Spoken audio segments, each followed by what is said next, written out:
So we're going to get started. So if you want to grab one of those massive, delicious cookies from flour, which I understand have 0 calories.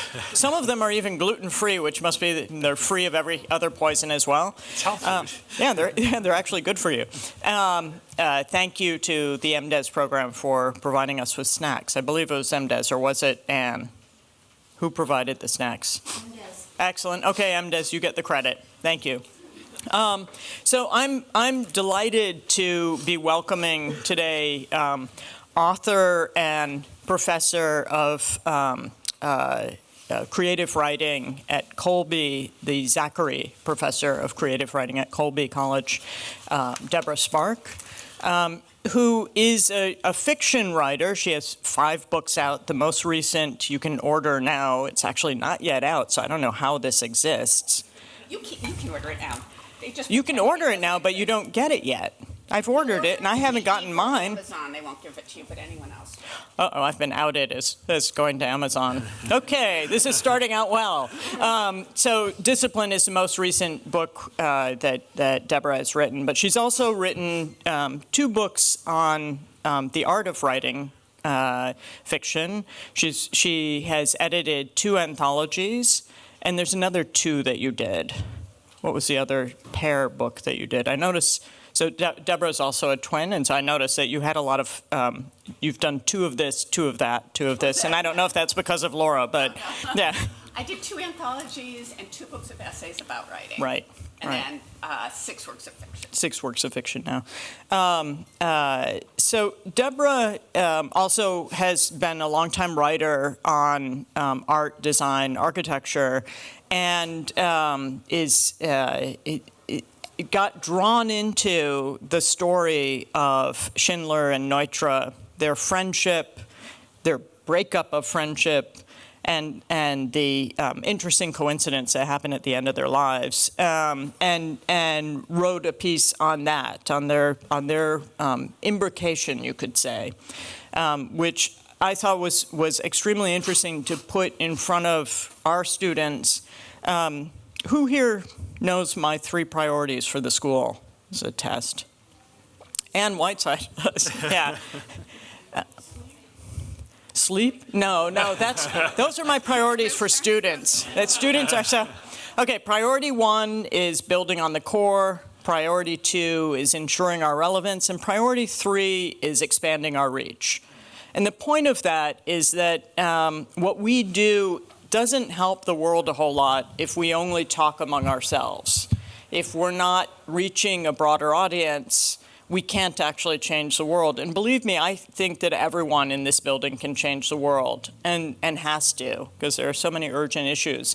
And so a big push is, how do you communicate well and communicate to broader audiences? And so I'm delighted that we're joined by senior lecturer Ed Eigen, who is the head of he's the domain head of the narratives domain in MDes. I'm still getting my lingo down.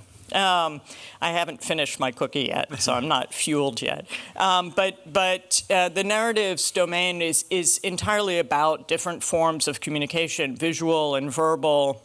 And I thought it was extremely helpful to have someone who has been used to reaching broader audiences through creative writing, but has also crossed into translating our fields for a broader audience. And so I felt like it would be terrific to have Debra here.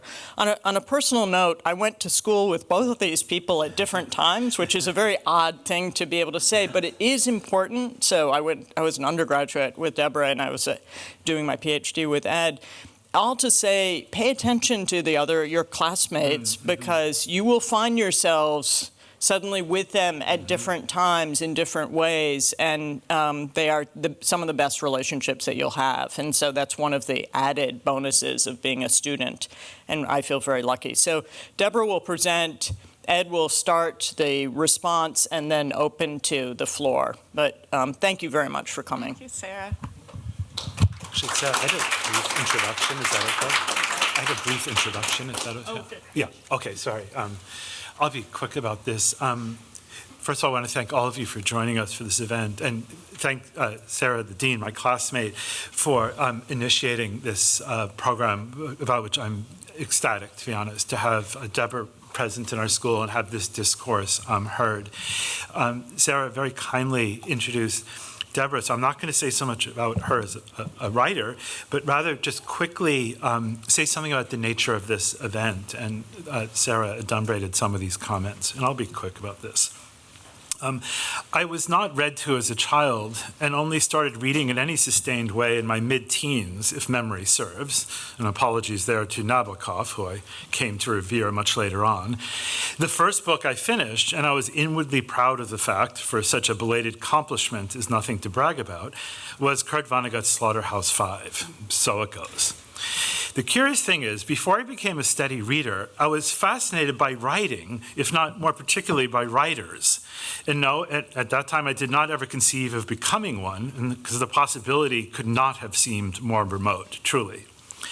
My main portal into this other and alien place of mind was the Writers at Work interviews that originally appeared in the Paris Review and then published in bound collections. I mention this bibliographic fact because I would not want you to think that we, my family, subscribed to that little magazine in our house.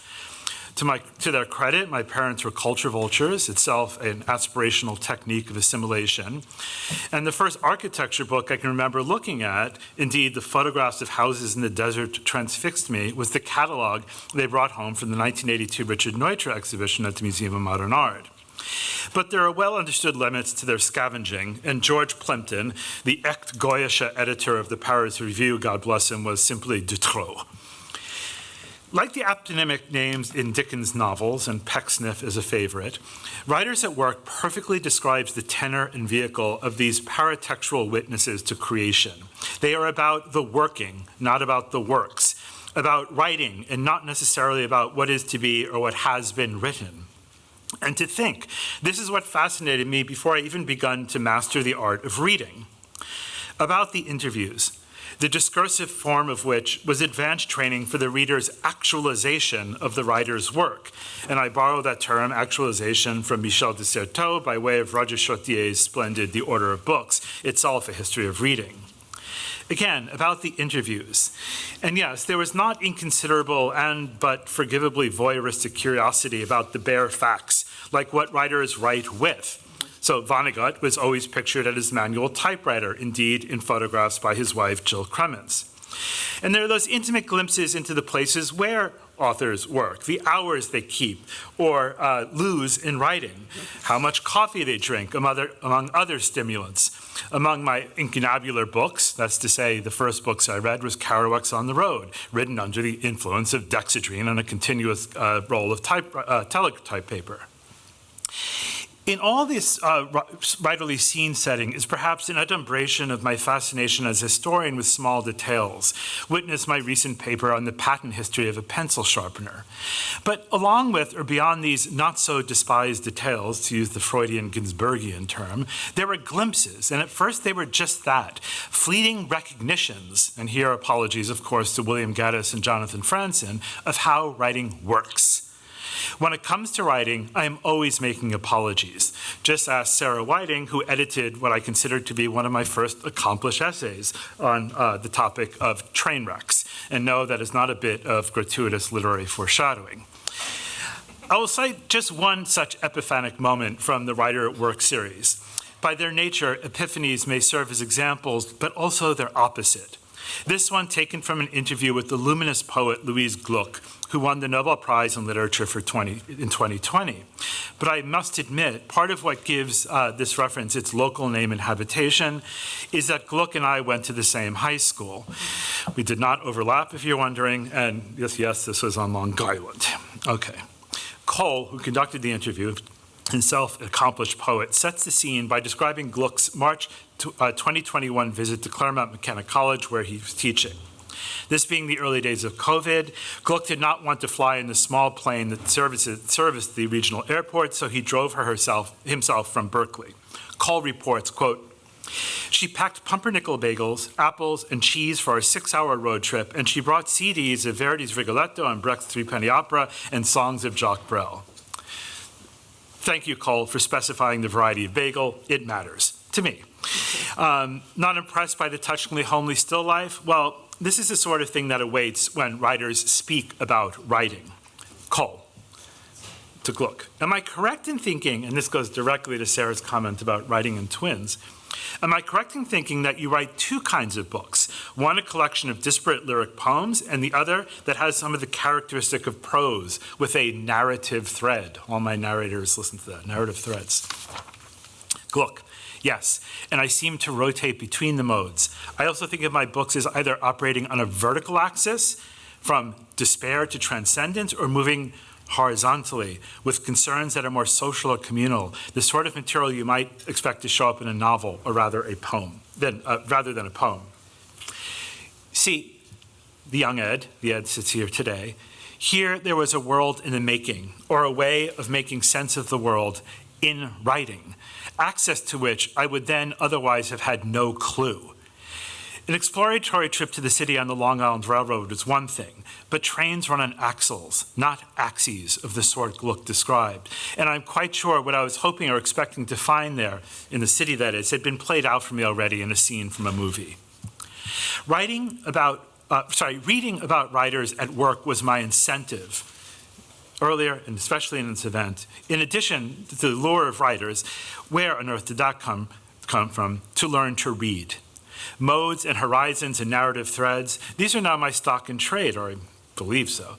Even or especially since one of my proof texts, Carlyle's Sartor Resartus, or Taylor Retailored, reference the narrative threads. I might yet one day become a writer. My point, because I always seem to be missing one, or missing it, the point that is, but that's an effect or affect of writing, or as I was saying, my point by this introduction is that I don't want to say a word about Debra's writing, which happens to be splendid, truly. By modeling this event on writers at work, I hope she would tell us more about writing at work, the art of writing. And when she's done, I'm sure you'll rush to read, in fact, what she's written. I could have cut this conversation short with the novelist Frank Norris's answer to the Detroit bookseller Ward Macaulay in response to certain general questions about his writing. Per Norris, don't like to write, like having written. But certainly there is much more to it. So with that, I welcome Debra and turn the program to her. Thank you. Thanks. I'm going to just stand up because I think I'm better standing up. Can you hear me, or should I use the mic? Use the mic? It gets recorded. Okay. Better? Ooh, yes, better. Okay. So I know some people were assigned to read this essay that I wrote about Neutra and Schindler, and it would help me to know if anyone did before I jump in, because I will summarize in one way if you did and summarize if you didn't. Who did read the essay? Okay. You bad students. Okay. Anyway. So what I'm going to do, my understanding is I was sort of going to talk to you about how I came to write this particular essay. I'm a fiction writer. What business do I have standing here of any, of all places? The Graduate School of Architecture and Design. That's what my twin sister does. She studied architecture. Anyway, I thought I'd give you a quick overview of who I am as a writer, explain how I came to write home and design articles, how I came to write this specific article that I had shared with you and maybe is somewhere available for students to read. And then about how sort of writing it sort of led me to a certain thought I have now about writing. At any rate, the 1-minute version of who I am as a writer, I thought I'd just put actually my artist website, my author's website up here. As you can see, it'll immediately make clear I'm a fan of very somber photorealism. And that's me. That's my work. It's split up the way it is because some of what I write is what I write for me, and some of is what I write for other people. So the for me stuff is mostly my books. Is this going to go there? If I touch this, will it go there? It's the mouse down there, everyone. What do I want to do? Oh, the mouse. Okay. Okay.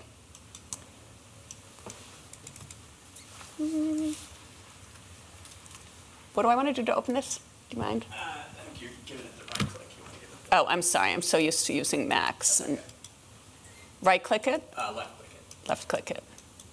Ah, there it is. So these are my was going to say some of my books, but nope, that's all of them. And most of them are novels. Here, I can organize it. Some of them are fiction, that's the fiction.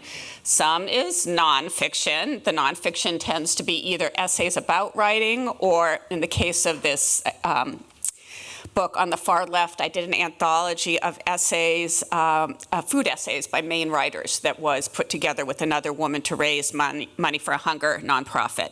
But largely when I think of my work, my own work, it's my novels. It has been my novels. And I do write essays about writing fiction, but those are essays that came about because I teach at a low residency MFA program in North Carolina, and you have to give a lecture every year. And once I'd gone to the trouble to write the whole stupid thing out, I thought, let's see if I can't get a little more mileage out of it. So sooner or later, those essays became books as well. But when I think of my work, it has always been my fiction work. I teach at Colby College, as well as this low residency MFA program, but I'm not full-time. I'm 3/5 time, one of these weird academic things, although I've been there forever. So that's not quite a salary. So my extra salary, and you will be surprised to hear that fiction writing will not earn you a lot of money unless you're someone who I am not. So I've always done a lot of freelance writing, which actually and honestly I like doing. And I've done it from the very beginning. So after graduate school, I lived in Madison.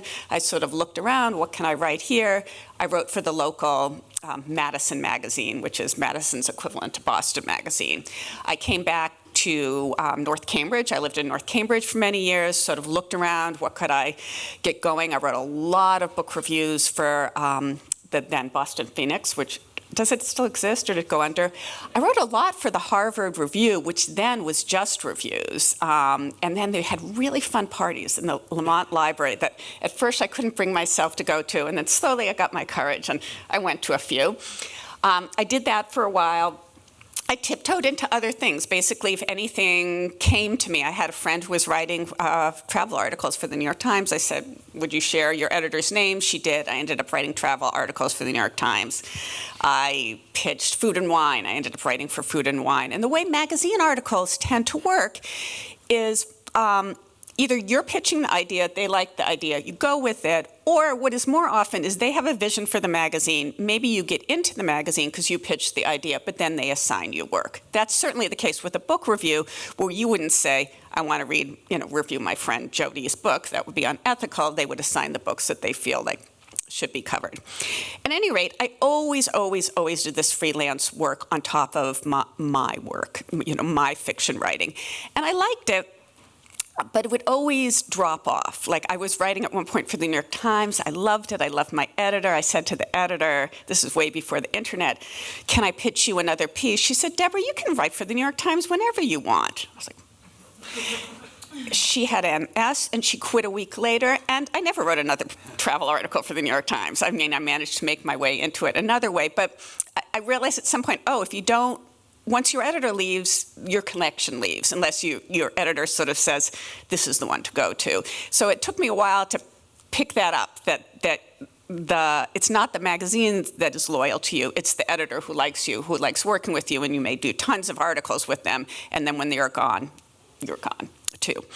At any rate, I am one of these people when I should say, first of all, I had sort of run out of freelance assignments. I didn't know what to do.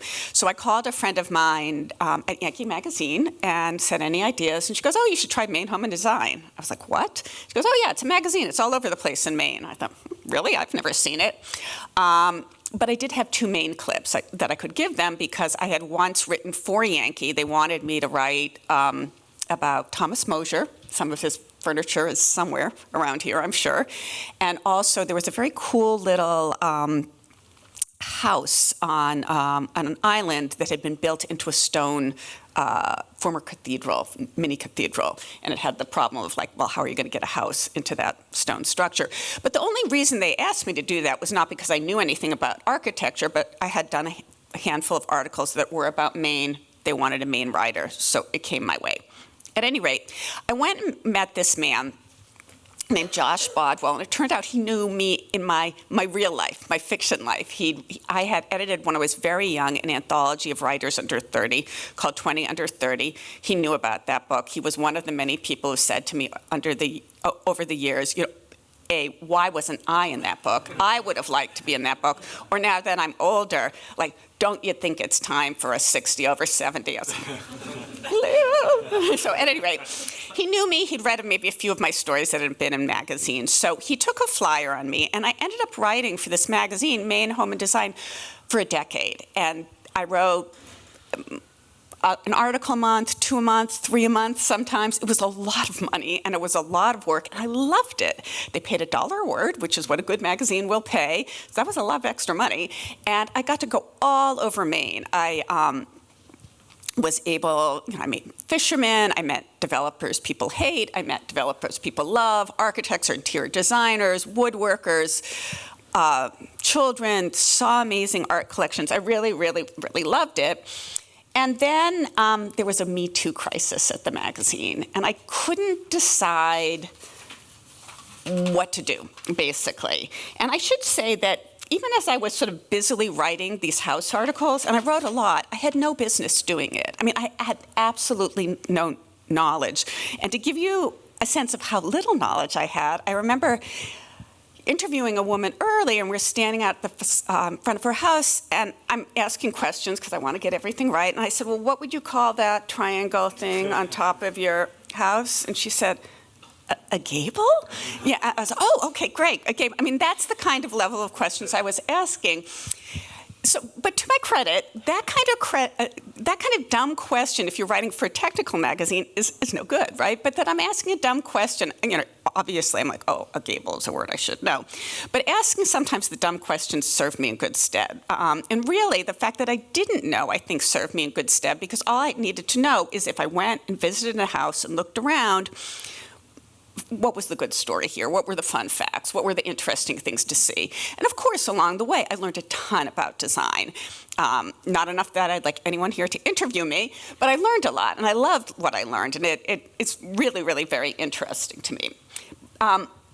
That said, over the course of time, I must have written something like 200 articles, maybe even more.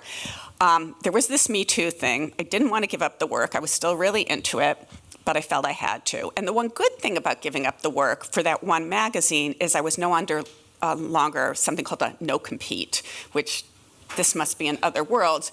But in a no-compete with a magazine is if you're writing for that magazine, you may not write for another magazine. So that was a big thing. So then I got to write for a lot more magazines. And it was nice to get a little more out into New England, not just do Maine. I started to write about New England Home. Design New England went under, a few other things. But got to see different kinds of projects. It was true I was a little getting sick of using the phrase New England vernacular when I wrote. Certain things were really becoming cliche when I was writing. And then I thought, I always wanted to write for Dwell. I would like to write about houses outside of New England. Sent them all my clips. Oh, yes, you look fantastic. Never heard from them. And then I was on Facebook, and I saw a woman posting pictures of her house. I was like, whoa, that looks terrific. And someone said, oh, that looks like Flintstones meets mid-century modern. And then someone else said, is that a Schindler? And it turns out it was a Schindler house, and I'll explain who he is first. But before that, the person who was posting was Susan Orleans. Do any of you know who she is? Can someone just say who she is? Can you say who she is? Do you know what? Well, she writes for the New Yorker, but she wrote a very splendid, her most famous piece probably is on the Orchid Thief. Yeah, the Orchid Thief, yeah. Charlie Kaufman turned into an astounding movie. Yeah, it's a crazy movie, yeah. So she'd written The Orchid Thief. She'd written a really interesting book called The Library Book. But she was also out in L.A. writing a book about Rin Tin Tin, and she wanted to rent a place just briefly. And she ended up not just renting, but buying a house. And she bought a Schindler house, a house called the Roth House, which is a late period. It may come through here quickly. At any rate, she bought a Roth house, even though she just built this gorgeous house up in the Hudson. She saw it, she loved it, she had to have it. And then I guess people out in LA who have have Schindler houses, if you know a Schindler house is on sale or comes up for people to look around. Everyone likes to see the Schindler house. And there's one woman in particular who is the real estate person for Schindler houses. And she calls up Susan and says, oh, you've got to see this. It's only 3.5 miles down the road. It's the Callis house, which is often considered Rudolph Schindler's late period mastery. So, she goes 3 miles down the road. The place needs a lot of work. This is actually it. It's flashing here. She decides to buy it. Goodbye to the Roth house, millions of dollars. Hello to this house. So anyway, she and her husband have a lot of money. But it was this house that I wanted to write about. And then when I proposed it to 12, they were all over it because, oh, you have a movie star, or she's not a movie star, but she's a literary writer who's like a movie star. It was super famous house, perfect. So I actually wrote this article, and I think I've just got it up to show you the images. And for those of you who don't know who Schindler was, Schindler and Neutra, who I'm going to talk about in a second, were both men who were born in Vienna, born and studied in Vienna, one in architecture school and the other in engineering school, but they were really caught up in all of the sort of ferment of ideas in Vienna before World War I, and they both really wanted to work with Frank Lloyd Wright. They'd seen the 1911 Wath-Smith portfolio, which was sort of making the rounds. Very excited by various things that were going around. They're very excited by their teachers and other things. So the sort of quick version of their life is they both wanted to get out before World War I. One got out and one didn't. Schindler got out before World War I. They both wanted to study with Frank Lloyd Wright, like I said. Schindler got out, came to first New York. He eventually got to Chicago. He wanted to work with Wright. Asked Wright, Wright said no. Asked Wright, Wright said no. Eventually he did, but he had some sort of difficult times before then. Meanwhile, for 13, 17, I'm not sure the exact number of years, Neutra was writing Schindler, like, help me get out of here. He was working in the army. It was a really rough time. He was in and out of the hospital with malaria. He felt like his fortunes were really in a terrible place. Probably he felt his fortunes were in a much more terrible place than they were, in part because of how ambitious he was.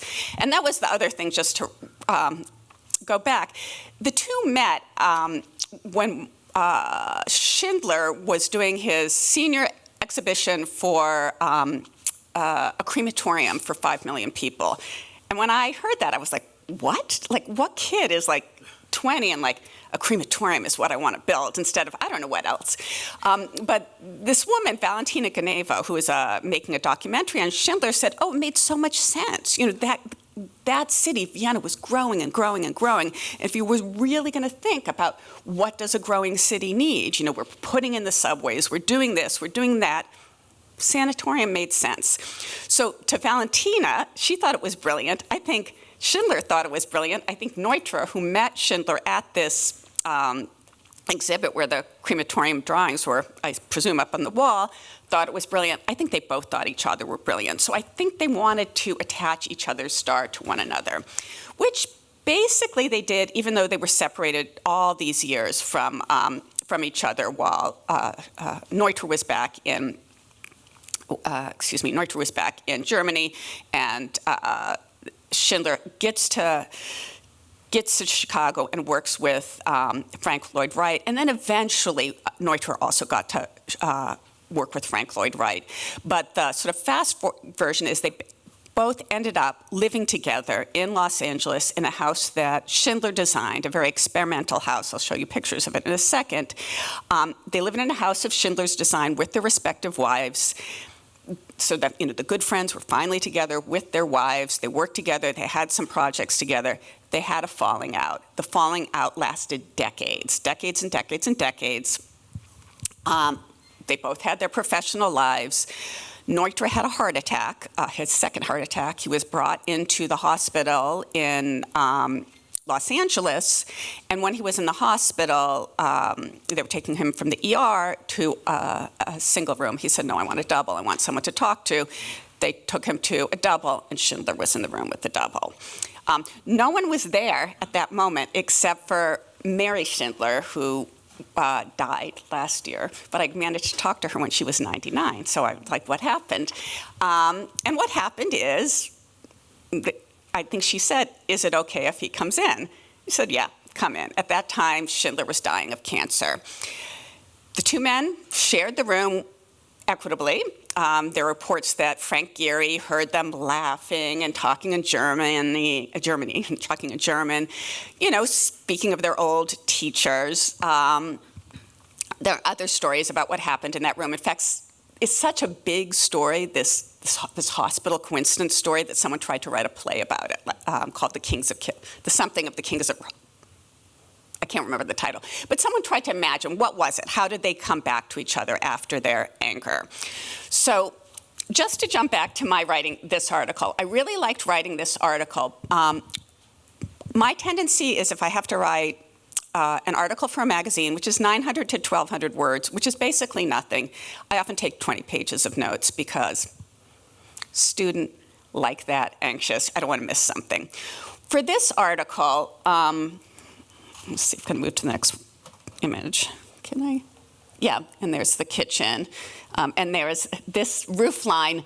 Paul Goldberg, who wrote, said that maybe it was Paul Goldberg, calls the roof line of the house an exploding lobster, which it kind of is. Is there any more pictures? Yeah, and here's just a little angle of the bedroom. That's actually an Andy Warhol in the background. And then the homeowners, and note that orange couch that's going to come back later, but that's Susan Erlene and her husband, Jim. At any rate, I really liked writing this article, but there was all this juicy information I wanted to put into the article, which of course I couldn't. And it wasn't all the design stuff. I mean, I was very interested in the design stuff, and I'm also interested in how it was the design ideas that sort of broke the men apart. But it was more than that. There was like sexual shenanigans, there was, anger about this and that, and so on and so forth. I kept on thinking,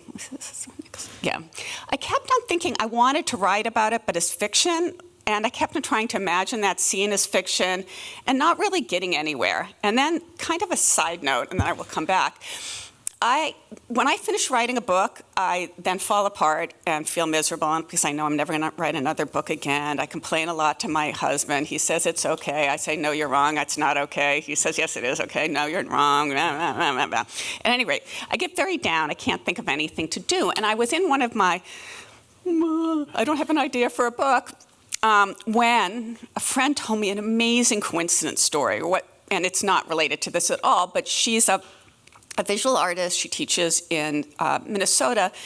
She was walking by a glass plate window, and she said, Debra, I know this sounds corny, but there was a beam of light, and it was focused on this book. And the book was How to Write a Poem and Start a Poetry Circle. She thought, well, I always liked poetry when I was young. I'll go in and look at it. She goes in, and she opens it up, and it falls open to the dedication page, just happens to, and it's dedicated to her mother. She's like, what? She doesn't know this. She knows her mother doesn't know this. She starts to read a little further, and it's her mother. The woman's clearly describing her mother. It turns out, another coincidence, the author of the book is coming to read the next week. She's from Canada, but she's coming to read the next week. So my friend went to meet her. The author of the book described her mother as smelling, I believe, like lavender. So she came with some lavender to meet this woman.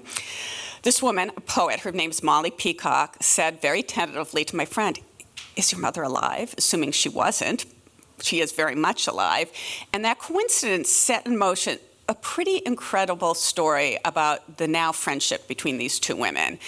So I loved that coincidence story. And it was a coincidence story that when you pecked apart all the parts seemed to be about what I was struggling with right then, which was late life female creativity, the different choices that women make in their lives, who are the women late in life who help you continue your artistic life. So back to me.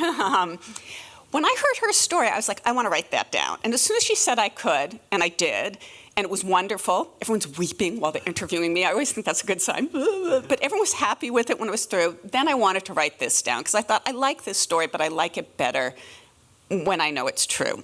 So I'm going to just quickly do some images and tell you a little bit of the story, but then tell you what my approach to it was. So let's see. in terms of the men being, maybe I can see it better this way. Otto Wagner was actually Schindler's teacher, but Neutra knew who he was too. They're really, really impressed with him. In fact, later in life, well, I shouldn't say later in life, when Neutra was 8, he got to ride the Stadtbahn, which would have been the metro of the day. It had all these amazing stations. He was so captivated by Otto Wagner that he basically decided he was a superhero. And later in life, he has a book, an autobiographical book, where he says, you know, he wants to be him. And I guess I should go back. It wasn't so much him, it's just there was so much fervent in the time before the war. But then, obviously, the war, you want to get out. So a lot happened before he got out, but he does get to Chicago. He does end up working at Taliesin. These are Taliesin pictures through the years, so I can't tell you which version of Taliesin he saw because, as you may know, it burnt and other things happened there. But he did work very closely with Schindler. He helped build the Imperial Hotel, which is a big project of Schindler's. But eventually he got sent, and there's a picture of him in 2018 at Taliesin. He eventually gets sent out to California to work on the Hollyhock House. The woman who, this project is, her name's Aileen Barnsdale. She's an oil heiress, and she's just getting into conflicts with Frank Lloyd Wright over the building. So Frank Lloyd Wright has sent both Schindler and his son actually over to deal with it. And Frank Lloyd Wright, has escaped to Japan because he does not want to deal with what's going on in his personal life, which I will get to later. Meanwhile, Schindler seems blessed at this point. He got out of Europe. He's now in California. He's working for Frank Lloyd Wright. He starts to develop some of his own projects. Neutra just feels like, you know, I'm wasting away. Everything's terrible. Nothing I'm doing is good. In fact, he's doing more good things than he thinks he is. This is from a film about Neutra. One of his early projects is he designed this cemetery, which just has all these beautiful copses and little areas for people to walk through. And he got some major commissions, and he was doing okay. But he didn't have a way out. And he needed both a way out in terms of someone sponsoring him, and he also needed the money to get out. And there's actually a funny story where he actually overheard someone calling his girlfriend and saying, my stockbroker said to bet on such and such, and he went and bet on that stock, and he made a lot of money. Not enough money to completely get out of the house, but out of Europe, but that money, coupled with some money he got from a design that he won for something he did for a project in Haifa, enabled him to get out. And when he got out, he worked with, he worked with Frank Lloyd Wright for a little bit, and meanwhile, Schindler is working on this famous Kings Road home, which is this really famous house of his, which is organized as 4 studios around 2 patios. There are no bedrooms. People sleep in sleeping baskets. If you go there now, they're down, but these are the sleeping baskets that you reach through these really narrow staircases, and this is sort of part of the one of the spaces it opens up to. It's sort of like a pinwheel structure. Here's the interior, built all the furniture himself. And this is maybe not the best angle, but you can sort of see the indoor-out things. So this would be the studio. That would be the shared outdoor space. These are actually windows that let light into those rooms. So this is a major house for him, his first house, and it's where he stays living for the rest of his life, except for the very, very end. And it was always a house for 2 couples. So Schindler built it initially with Pauline, his wife, and Pauline's parents helped fund it. And initially there was a couple named the Chases who lived in the house with them. So they were on the north side, the Schindlers were on the south side. And it was supposed to be a party place. It was fun, apparently. I mean, there were a lot of stories about what happened at Kings Road. A lot of names of the day, a lot of reports of this one or that dancing practically naked, of political conversations and all sorts of things. And this, meanwhile, is Neutra having his brief time at Taliesin. He doesn't stay there very long, and yet he names his own child Frank. He names his own child Frank after Frank Lloyd Wright, even before he met Frank Lloyd Wright. The other major thing that that Schindler did is he acquired a very rich first client, this guy named Lovell, who was a newspaperman and was really into sort of healthy eating. And he built several projects for him, but this first one is considered very, it's not an actually first one, but this first major one, the Lovell Beach House, was considered very significant.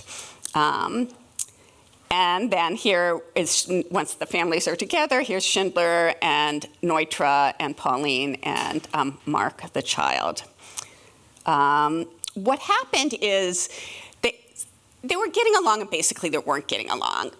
And this has to do with a lot of things. I think there was a lot of mental illness that had gone unexplored. I think Neutra's youngest child was what we would call today severely autistic, and really needed better care.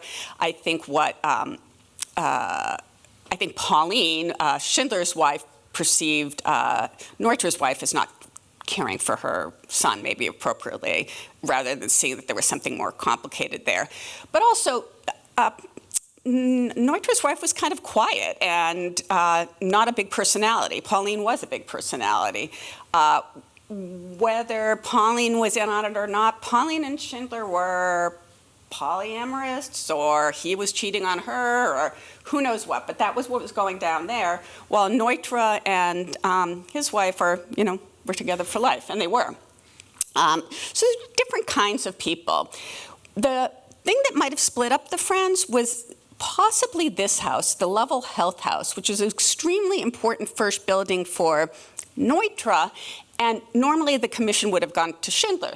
Lovell was Schindler's patron, but he gave the commission to Neutra. And there are all these theories, which I will not bore you back and forth about. What was Schindler just fine with it? Did Neutra steal it from him? Was the real issue that Schindler was sleeping with Lovell's sister-in-law? I think he was. But did Lovell mind it? Or was it really that Lovell's wife had a crush on Schindler? Like all this stuff, who knows? It's gossip. Neutra, Raymond Neutra, who's still alive and was a physician, has a whole table where he does all the theories. Is it this because this one's sleeping with this one? Is it because this and this? Is it because this and this? And some people say Schindler was fine with Neutra doing this. And some people say Schindler said, oh, take the commission. It's not going to go to me. It might as well go to you. And some people said Neutra said, I'll only take it if you give a big position for Schindler. Blah, blah, blah. So this may or may not have been it. What may have been, and here's an interior of the Lovell Health House. One thing I like about it, a detail, is this is sort of like a headlight. And that's because Neutra had this thing about, he wanted his stuff to be able to be mass-produced. And he was really interested in how Ford had mass-produced cars. So this is his little wink to that. And that's also something very aesthetically different from Schindler. I mean, Schindler would call himself a space architect. He did not aspire to have his work mass-produced. So it may be that it wasn't a personal thing that drove them apart as much as aesthetics. Anyway, what happened is there wasn't initially a clear break, but after actually this big house, which got a lot of attention but didn't result in another commission for Neutra, Neutra went to Europe with his wife and had a big tour to put forward his ideas. Some people felt he wasn't being clear enough that the ideas were not all his and that he was sort of sharing what he was seeing going on in America.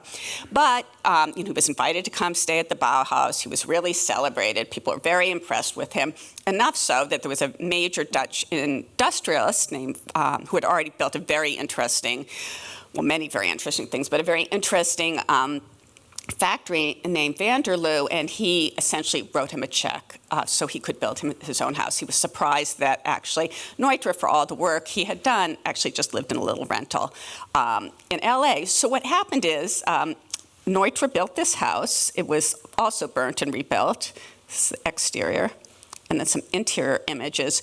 And so both men really started their life with a really impressive Lovell house and a really impressive personal house that they basically stayed in for the rest of their lives. as their careers move forward, they're really, really different architects. Like this is the Kaufman House, is one of Neutra's most famous.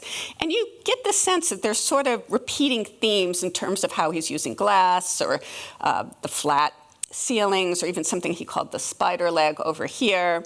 This is another image of the same house. And now we're jumping to Schindler. This is the first house that Susan Orleans had. So it's kind of crazy looking, right? It's always got a crazy looking form. This is a picture of the inside, this orange couch, which I like as I saw it in the other place. And they somehow got it for like $100. It's sort of crazy. I actually like the Roth house in some ways better than the Callis house, although the Callis house is considered the better house. And then this is the Callis house, just to place it sort of chronologically. But, so both men are moving forward and sort of doing now we're moving into their late life house, this Schindler-Tischler house, this Jansen house. Although Schindler had a lot of lovers, he was really, really close with a poet named Ellen Jansen, and she nursed him towards the end of his days, and that's where he spent the end of his life. He did die before Neutra, and then Neutra sort of ironically died of one of his own houses of a heart attack while he was visiting there. Actually, so let me actually go back one. So I want to just check the time. Okay, so when I knew I wanted to write something about these men, a lot of things have been written about these men. I started writing about it, but this hospital story, which I love, and I think is so fantastic, and people have tried to make plays of it and stuff, I knew I needed a new angle on it, right? And I think that's always when you're writing something, because now I wasn't writing for the magazine. The magazine was sort of telling me how to write it. Now I could do whatever I wanted with it if I was going to write something for my own project. So I wanted to either tell it with a new angle or come to perhaps a different conclusion about things. And for instance, one example of someone using the same material in a more different way, I think, is Alex Ross of the New Yorker wrote an article on Neutra. Did any of you see this a few months back? He went, it's like maybe I should say 2 years back, because it was when I was working on this. He went and visited all these Neutra homes in California, just knocked on the door, can I come in, can I see this? In some cases to see if people even knew they were living in this home by this famous designer. Many of them didn't. In some cases to see how they still related to their home. But he was also picking up on something that Neutra himself had done. When Neutra was younger, one thing he had a bad reputation for was like going to visit his clients as if the house was still his. Like, I want to fix this, or don't put that there, or da-da-da-da-da. And people teased a lot. It's like, this guy's a jerk. And sometimes he had a reputation for being kind of a narcissist, the way he would show up at his places. And one thing he definitely had a reputation for being a narcissist is he was on the cover of Time magazine one year, and apparently he was like, here, check it out. Here, check it out. So to like waitresses and stewardesses. Carried it in his wallet. Yeah. What, is that true? Yeah, he carried the cover in his wallet. Yeah, that's, I was like, well, who can blame him? But, anyway, he did do that. So he is, people do say he was a bit of a narcissist, and that his always revisiting his clients was sort of narcissistic. And yet, as a younger man, he had done the same thing before he was famous. When he was in Chicago briefly, he went and knocked on the doors of all these Frank Lloyd Wright houses, and he wanted to know what they thought of living in a Frank Lloyd Wright house. Tons of them didn't know they were living in a Frank Lloyd Wright house, and for him that was like, just depressing, really. And also, maybe they weren't keeping it up in the way he would want them to keep the design up. Anyway, this more contemporary New Yorker article was, sort of maybe looking at the myth that Neutra was a narcissist who couldn't let his work go, but also looking at, like, well, do these designs hold up after all this time? And, how do people feel about it who've lived in them for a long time? Anyway, so I knew I needed a new angle if I was going to look at this work. And I think what I had thought really was, that I was going to do something about grudges and reconciliation, because I thought, they really liked each other. They really didn't. And then they got back together. And then the thing is once I dived in, it's not quite the story. I mean, it's sort of the conventional wisdom. It's a good story, but it's not exactly what happened, insofar as they did get along while they were in the hospital room. And like I say, Frank Gehry visited them, remembers hearing them laugh, talking in German. But Raymond Neutra, who was one of Neutra's 3 sons, one was very mentally ill and was put away and cared for by other people. One was in partnership as an architect with Neutra, and they really butt heads. And then Raymond Neutra has managed to keep Neutra's legacy going forward. But he has a pretty balanced view, I would say, of his father. I think he recognizes what people thought were difficult, but also sees what was extraordinary about his father. And one thing he says is, I don't think they really reconciled, because if they had really reconciled when Schindler, when Neutra was called upon to say something nice for Schindler's funeral, he would have said something nice, and he didn't. He didn't say something negative, but he just wasn't fulsome. That wasn't the response of a man who has gotten over it. So that was interesting to me. But then what also was interesting to me is that I thought, in a manner speaking, the real reconciliation did take place in the hospital room, but not that hospital room. It took place in the created hospital room, which is to say, a man made a play of what happened in that hospital room. It aired, I think, or ran once or twice. Some people like it, but the Schindlers don't like it, and neither do the Neutras. And in fact, both Dion Neutra, that was the Neutra who was an architect, and Raymond Neutra, whose father, who's still alive, he went to it, and Guillaume Schindler, who's Schindler's great-great-grandson, they all went there. They all hated it, but they met. And in meeting, they formed kind of a bond, and they're all really, really close now. They visit each other. Ian Schindler, who is it's Schindler, Mark, Ian, and Guillaume. So Ian is the grandson. He lives in France. The Neutras come and visit him. They all seem to have come to terms with who their parents were, but also what they think of their parents. Because sometimes they really struggled with it, especially with Ian.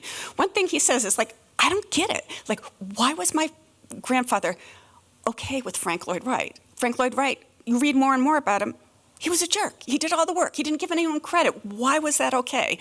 So part of my essay sort of looks at that, and I won't give you the whole thing because I realize we're starting to run out of time. But one of the things I thought as he was piecing that together and telling me like how he made sense of the kind of loyalty the men had to their art at the expense of everything else, it dovetailed with something I was thinking. One was how uncomfortable I was with how all the women were treated in these stories. Even Pauline, Pauline always gets played as, oh, she was nutty. At one point, she's living in the house with Schindler, but he's sleeping with everyone. So this is not my essay, she tries to kill herself. She runs away with her son, stays away for many years. But while she's away, she's supporting the careers of both Schindler and Neutra. So they're getting exhibits and stuff, they're getting write-ups because of her. Then, I think this is very funny, and I should move to the next thing. She ends up moving back into the house with Schindler, and yet they never talk. She's in the north side, he's in the south side. They never speak in person, but he does sometimes send her a note addressed, Madam. Madam, will you, I don't know, do whatever he wants her to do. That's Pauline later in life at King's Road. The other thing that really bothered me had to do with how the death of Mamie Borthwick Cheney was handled. And some of you must know this. Does anyone know what this story is? Does anyone know it well enough to tell it? Do you want to tell it, what happened? You don't have to, I'm just... It's really tragic. It's too hard. It's this completely tragic story. So she was Frank Lloyd Wright's lover. Her husband had hired Frank Lloyd Wright to build a home. He did build a home for her. She and her husband had 2 children, and Frank Lloyd Wright was married with his own children. But Cheney and Wright fell in love. They went off to Europe together. They came back. And then Cheney was at Taliesin with her 2 children visiting when a man from Barbados, clearly having a psychotic break, during dinner, chopped her in the head, chopped her 2 children in the head, lit the outstored terrace where other people were having lunch, set it on fire. Something like 20 people died. I have it in my essay.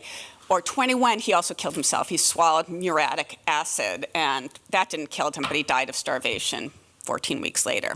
Prior to it, people said he was acting erratically. Maybe it's something that could have been stopped. What bothers me about the story is how much she's not talked about. I mentioned in my essay, the first time I went to Taliesin, and this is in the 80s, I wandered around, and then they mentioned this tragedy at the end. I was like, what? Why is this the tail note? And then a friend went more recently in 22, and they never even mentioned it. I was like, what? You know, this tragic murder, you're not going to mention it? And he, within weeks, was back to his he's like, I'm going to build Taliesin, and we're going to, he quickly was on to his next partner, and not, to my mind, enough attention to the woman who had died. And this is me, but just, it's not that she was written completely out of the picture, but it bothered me how she was sidelined. So what I'm talking about now is, I realize, not the story of the art or the design, but it's the story of the personalities around the art and the design, and it made me think about how people get permitted to be the ones to create art and who is not allowed to create art. And that's sort of what I wanted to touch on at the end, because when I was writing this article, some people were really all over helping me and some people were not. And not in a necessarily mean way, but one thing that I found happening, like when I went finally to see this house, in Susan Orlean's house, actually I think this is next. Yeah, Ian came with me to Kings Road. He said, well, let's meet at Kings Road. I'll show you Kings Road. That was really fun. And then he said, well, I've never seen the Callis house. Can I come? I was like, yeah. So I got to show him his grandfather's house. That was fun. And but as I was at the Callis house, there was a man who I tried many times to get information out of. He was sort of nothing doing. And then later that day, I went to meet out with a very friendly woman named Valentina Ganeva, who's making a film about Schindler. It's the first full-length film of Schindler. And she just had helped me endlessly with my essay, fact-checking, getting me to the right source, this and that. And I did say to her at one point, I feel like when I talk to, and I named a few historians, they want me to go away. It's like, this is our information, you get out of here. And she said, oh, you're not imagining it. And they had even said to her, like, who is she? Who does she think I was? I was like, well, I'm just an interested person. But it did make me think, why are you being so appropriative of the knowledge? On the one hand, I know if you do all the original research, yeah, it would be a pain in the butt if someone said, just come tell me what you know. But I was going to, reference. But I was just like a little surprised by the lack of being more warm. So anyway, when I went actually with Ian to see Susan Orlean's house, and then I drove out to Venice Beach, where I'd never been, to meet Valentina, just to catch up. And she, like I said, if there was anything I got wrong in my essay, she flagged it completely. Or sometimes, which I found fun, she'd say, oh, no, it's this. And I'm like, no, it's this. Because we could go back and forth because I had another source. And she was really open to that.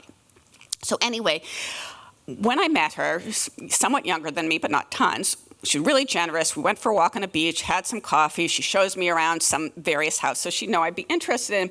And then she says, really kind of apropos about nothing, she says, she's almost done it. She goes, oh, I really want Meryl Streep to do the voiceover.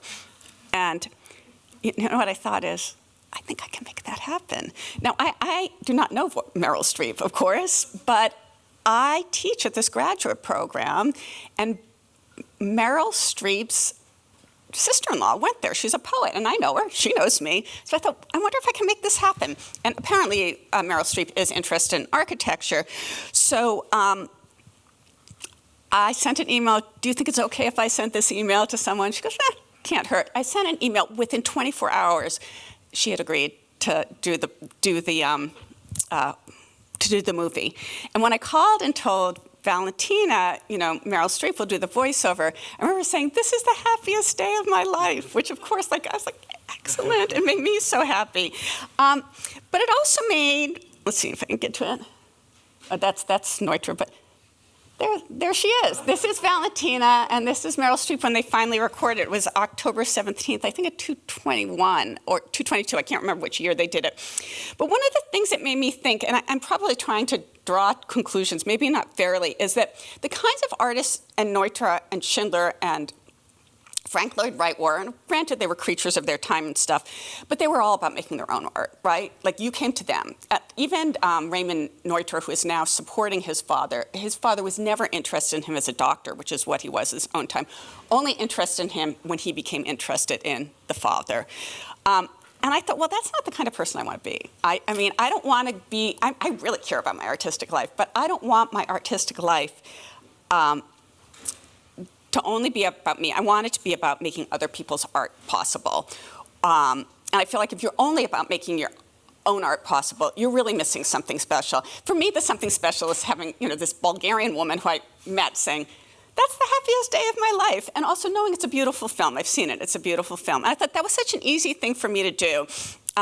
And I wouldn't have done it for all those other men, I have to say, who are being so cranky about not letting me have access to them.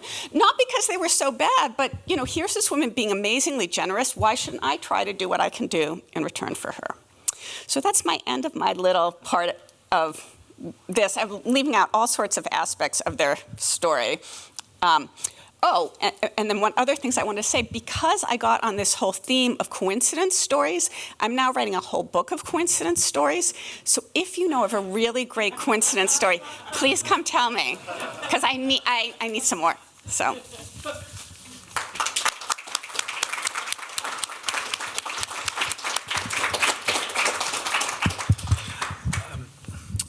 Debra, thank you. That was just skoyach. It was beautiful. I'm just going to make a couple of very brief follow-up comments and then open it up, because that's very much in the nature of having this in the library, to have a discussion. On one respect, you answered so well my prompt having to do with writers at work, with these little morsels about being 3/5 time, or 20 pages of notes for 1,900 words, which are the kind of things which, if you write, you always wonder about, and how people get things on the page. And they're not at all trivial issues, and nor less the $1 a word, which comes as a very rich reward. Yeah. I want to come back in a moment to the question you kind of ended with, which I'm going to trace back to your experience at Maine Magazine, which got Me Too'd. And then you come back to these instances where, whether it's Mamie Borthwick Cheney, or, I was thinking of how we're now reconsidering figures like Picasso with respect to Dora Maar and the women in his life, or Chuck Close, or dare I say even our own profession, people like Richard Meyer, what have you. But, what to use your term, reckoning is taking place. So one quick word about that, and I'm just transfixed by the hospital story in the coming together and falling apart of these two men. And here I have in my mind Yeats's, Things Fall Apart. But just before the meeting, I was talking to David, one of our students, about the students are very interested right now in this term entanglement, how things come together. And what was the term used, David, that lovely? It's not from me, it's like intimacies. Intimacies, yes. That's right. And we said when things become intimate, there's always the possibility or the likelihood that they come apart. And what struck me is the hospital scene, and the students have heard me rehearse this idea so many times, but the root for hospital is hos. So you have the word hostility and hospitality in the exact same word. And they come to this place, they're both compromised and prone, and there's an availability to reconciliation or mutual recognition, as you call it. It also makes me think of the Isaac Bashevis Singer story, Enemy is a Love Story. There's that particular intimacy of those who sustain or bother to engage others in their hospitality. So it was very touching in that way, and what kind of space makes available that mutual recognition, especially in that founding commission, was the sanitarium. And both of them were committed to health houses and Lovell's, the whole living. And then you say, which I thought was gorgeous, that yes, that might have been one, but your instance is, well, it had to be played out. Yes, it's one thing to happen in real life, but the real recognition is when it was played out on stage and it was enacted. And there... Although, I should say, when it was enacted, it really bothered people who knew about it. I mean, you'll see people saying it was great, but all the people who knew the real stories did not like it. The real story, yeah. Well, I have a in my essay, I can't even find it, but Guillaume was like, that was a terrible piece. It was just, I mean, he says they bonded because they didn't like the place. And I think the piece was done with quite a bit of goodwill. I was surprised how much they disliked it. Yeah, enmity makes good bedfellows. Yeah. But, just the role of the stage, just the enacting of these things. And I was thinking one of the key terms in the theory of drama is, anagoresis, which is a term we use a lot here, which is acknowledgement. You come to acknowledge those in front of you, and the way the stage does that. Beautiful. So one pointed question for me, and this comes from Sarah's comment originally about how we as a school with our specialized knowledge and discourse relate to the world beyond, was precisely what you said. I thought it was so lovely. Well, the historian said, back off. Welcome to my world. And I was just curious, from not a technical point of view, but how much did you look to or rely on, some of the canonical, the Thomas Hines or the Sylvia Levins, what have you? I read them. I called them. I read everything. Like Thomas Hines was sick when I called him. But it's funny. I read everything. I'm like people here. I do my homework. I did my homework. I read the Thomas Hines. I reached out to him. It's funny. I reached out to Barbara Lamprecht, and did I say this? I get an email from Barbara Lamprecht. Oh, I see you're doing this thing. I was like, I did contact you about it, and I thought, I wonder, it's just, now it seems like, it has some sort of approval. I'm standing here. Because you said, I write about Neutra. I was like, I know you write about Neutra.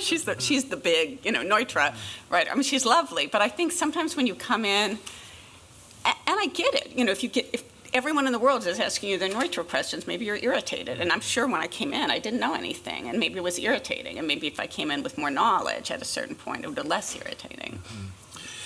And by contrast, or relatedly, when you were speaking, I was thinking of, I'm sorry, I can never pronounce his name, but Kalm Toibim, the master, when Thomas Mann was his California years, which was spent with these people in these settings.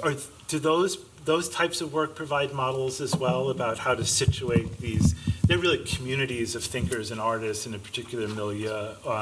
Do you draw on those kind of works as well, or? I've read them. I don't know if I draw on them for my own work. I like that. I haven't read the Thomas Mann one, but I love the master. Yeah.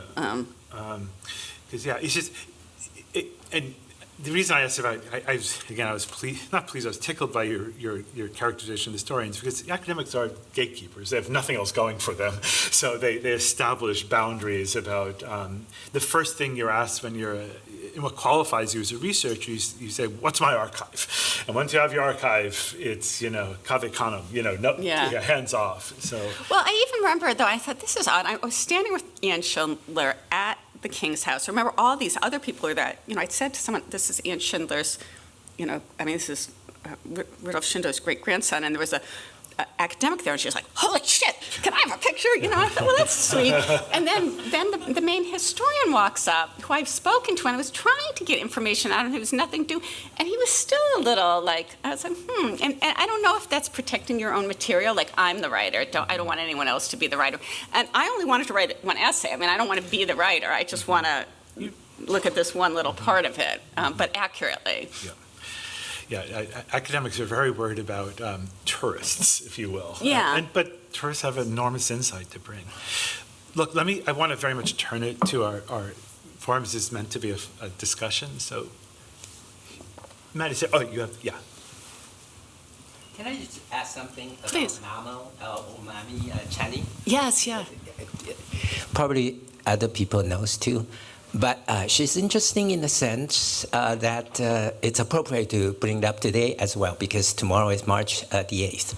She's a translator for this Norwegian feminist writer, Ellen Key. And she translated Ellen Key's essay into English. And Frank Lloyd Wright encouraged her to do so. Yeah. And so Mama Brothwick, I think that's her original name, became even more a feminist. Right, and I think especially this. when she traveled with him and finally was able to do what she wanted to do. Yeah, encouraged by Frank Lloyd Wright. And Ellen Key, if you will, is this woman who say this famous phrase that children is the future of the world. or something to that effect. And exactly because it's 1909 that they went together to Europe to escape the scandal that the Wadsworth portfolio was published. Yeah. That's No, something that I would like to add. Yeah. Yeah. No, are you asking me a question about it? I mean, I think that's all right. I was just add. No, it's a good point. Yeah. Well, and she was a really interesting woman in her own right. I mean, I think a lot of I do think someone's writing a book about Pauline. I think all these women were really interesting in their own right, and I think her feminism at the time, no, I'm talking about Mamie, and I don't know as much as her, it just sounded really, really interesting. I mean, she was doing it, in a way that was very easy for people to criticize, right? Like she literally left her children and, someone else take care of them, and she went off for, months and months and months on end. So, I mean, it's not like we haven't heard of other women making that choice, but especially then, I'm sure you know, there was just great outrage and, in the local press. And Olga Vanna and Hilary Bay. I mean, there are some really fascinating women in the right. Yeah. Thank you for the lovely talk. These are two men who so clearly had strong visions of the home. I'm curious if you're able to find notes of that, of their traumas and tragedies in the arc of the work that they did producing homes, often for other people. You mean like their architect notes or their personal notes? Their design choices, personal notes, whatever it might be. Well, one thing, this isn't entirely answering your question, but one thing I did come across, I was like, whoa, is that when Schindler died, he asked his son, he kept very clear notes on his architectural papers, but he was also one to draft at the scene, so he didn't have the kind of documentation that maybe another architect might have, but he had a lot of personal letters, and he asked his son to burn them, and his son did burn them. So, of course, one wonders what that was. I think they both had really clear theories and well-documented theories. And I think actually one other potential point of friction between the two men is I think at one point Schindler was also thinking of writing down his ideas, and then sort of Neutra got there first. So that may have been some conflict.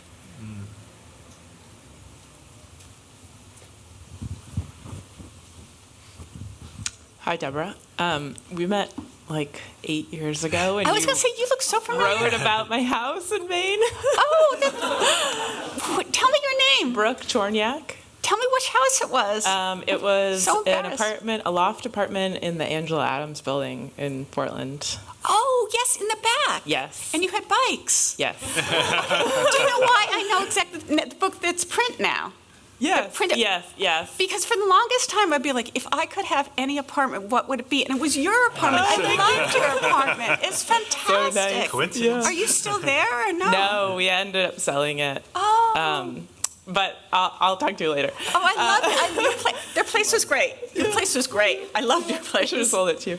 And it looked into the Jewish Museum, and you had the desk, so you could do that. Yeah. Okay, so my question is kind of a follow-up of Dean Whiting and Ed's question around communicating to a broader audience. Because I'm doing some writing myself and having this question, like what is of interest to an audience, say, outside of the design profession? And you said, you were writing about the personalities around art and design, and started me thinking, like, is it about human behavior and human activity rather than like the technical side of like understanding what a gable is, right? Yeah. Well, it's different, right? I mean, obviously when I'm writing for a magazine, I'm doing whatever they ask me, or you are explaining. I mean, you obviously want the human interest story, but there's normally an interesting technical or design or something, and that's the reason the architecture magazine wants it rather than People magazine, right? There's something there, and that's all you're focused on. I think, at least for me, for this one piece, it's sort of part of this larger project where I'm trying to take coincidence stories and see, like, what are the consequences, or is there a way the story can allow me to look at a larger social justice, moral, or philosophical issue, whatever the field is. And, I now, because I love architecture now, and now I know something about it, I liked that this Quinson story was sort of on my brain for so long.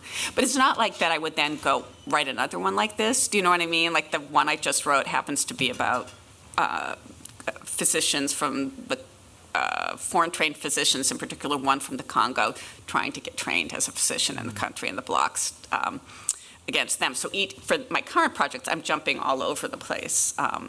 And not just sticking with architecture.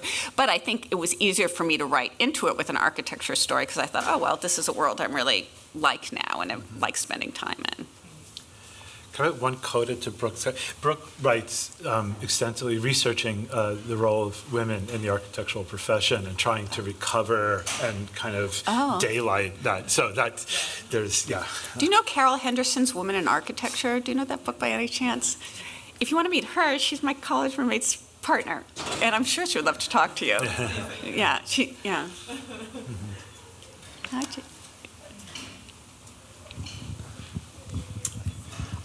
Well, Debra, first of all, thank you for this wonderful talk, and I think for reminding us about how architecture, it's not made in isolation. It's made through these relationships, and I thought this was a great story. And one thing it made me wonder about, and I don't know whether you know about this, but in all those decades of their Schindler and Neutra not, being, in direct contact, is anything known about, were they paying close attention to each other's work? Were they in a way kind of like artistic, counterparts and maybe even collaborators in some kind of counterpoint way, even if they weren't actually in direct contact? I mean, I think if Valentina was here, she'd say no. They went in the direct way. Schindler was flying under the space architect flag. Neutra was really international style. Oh, and three really important stories I didn't say. Part of the breakup was not just about these houses, but that there was this big international style show, the magazine you said you got from MoMA, and Schindler was not included in it, but Neutra was. And then before that, and this apparently, according to Schindler, was the breaking point for him, is the two men, when they were still getting along, before Neutra had set off for his big European tour, they were working on a commission for the League of Nations. And they had very different working habits. Schindler, supposedly partier, works late at night, all night. Neutra up at 4 a.m. doing everything before he gets his job. Just they were different men. You can even see in the images of them, right? Like, one's got his hair going like this, the other's more tight. But they did send the commission off, and it was Neutra's father, who was an engineer, was bringing it to wherever it was, and he didn't put Schindler's name on it. And then when Schindler corrected him, they still didn't put Neutra's name. I mean, the Neutra parents still did not put Schindler's name on them. And although they did not win the prize, that design, one by Le Corbusier and one by a third person, made a tour without Schindler's name on them. So then Schindler was really angry. And what he said in later years to one of his lovers was, the house, the taking commission, well, that was just, he had to make a living. That made sense. But he felt the omission of his name was just pure malice. In turn, Neutra was like, I would never do something like that to you. That's my parents. And I told my parents to put it back on. And, I think people on the Schindler side would say, well, he didn't try hard enough, right, to get the Schindler's name back on. And then another thing, Neutra did argue for Schindler to be in a LA show, but didn't argue for him to be in the New York show, the MoMA show that really counted. And what Valentina, who's very much on Schindler's side, would have said is, yeah, he would do something to give the face that he was supporting Schindler, but not really. I think though, in genuinely, they were just really different architects. I mean, when you look at the houses, they just really are different. I mean, one really is international style, and one is this sort of weird reaction to space. And then the other thing that made it different, although Neutra might not say it, he started working for really rich people. I mean, these stunning, stunning homes in Europe and here. And Schindler always stayed working for artists and artisans, often people who couldn't afford him. This is kind of a funny story. I wrote an article for Dwell a few summers back about a floating sauna off of an island off the coast of Maine. So I got to do an interview in my bathing suit.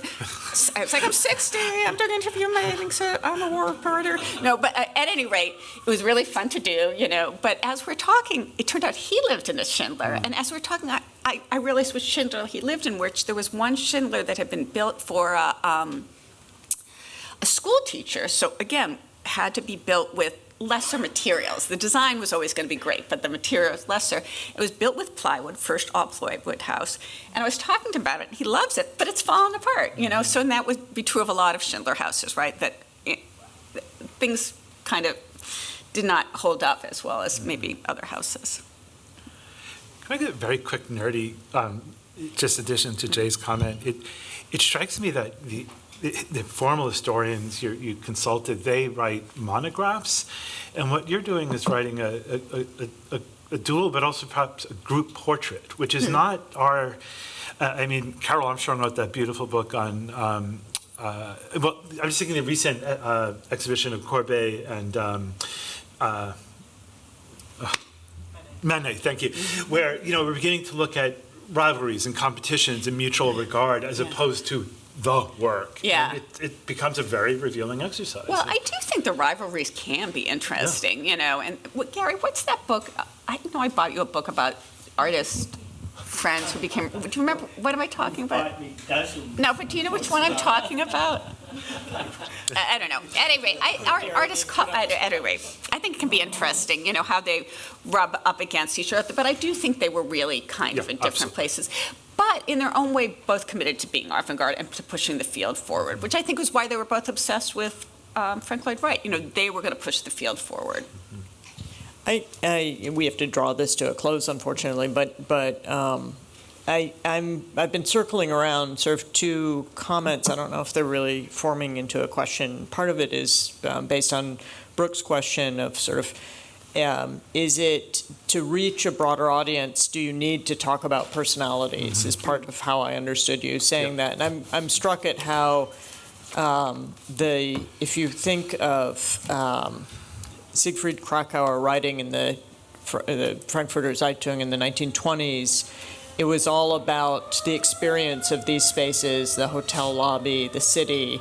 And if you look at the New York Times now, it's either information is presented either through data and beautiful charts, I think they've done a great job of that, or through an incredibly personal first-person anecdote, which is different from what Krakauer was doing. And I've been sort of circling around this idea of why is it today that it seems like the Times or any newspaper has foregrounded the personal story as a way of trying to draw audiences in. And is that part of our limited attention span, that the only way we're drawn in is through not necessarily the gossip angle, but a sense of being able to empathize with the person whose story is being told. So I think that's something. I do think actually that the personal story is a way of reaching a broader audience and then paving the way to talk about our world through that. But I think the story, yes, but doesn't have to be a personal story, right? If you're thinking personal gossipy, right, you don't want to do that. But